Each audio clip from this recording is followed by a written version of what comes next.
your team is right there. There's Rob Silverstein, your best friend who's been there. Steve. Yeah, there he is. And Steve, who's your producer of your show, Rob Silverstein, is the guy that had the tape. Anyway,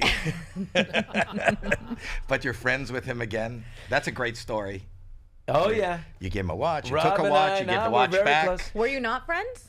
I didn't talk to Rob for a year and a half. But he is the king of forgiveness. Everybody he forgave, except Andy Lack. Except the chairman of NBC News, who's no longer there, Andy Lack. As I said to Tucker Carlson, I've buried hatchets with everyone. I'm friends with everyone. I forgive everyone. I forgive myself. Others forgive me. We all forgive. We move forward. Except when I like to hold just a little negative energy for the former chairman of NBC News, Andy Lack, because he's a real piece of shit.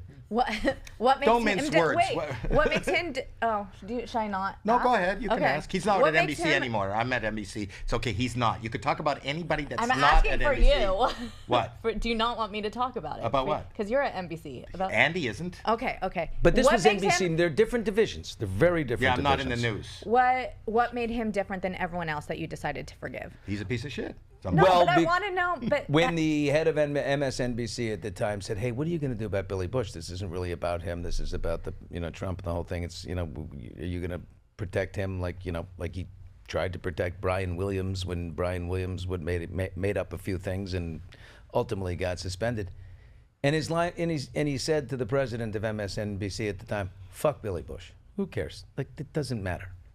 And I'm like, "'Cause I'm a person." So, to that, you're just not going to get a forgiveness from me.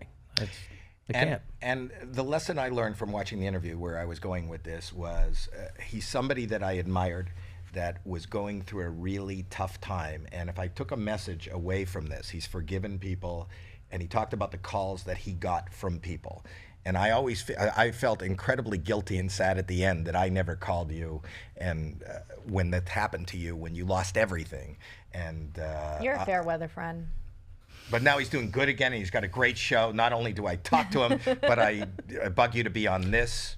No, my takeaway was Give you when underpants. everyone's going through something at some point, always reach out. We always have that thing, like say if somebody has cancer or something, you're like, oh my God, do I say anything? I don't want to say anything. I don't want to upset them. I don't want to say anything. Say something.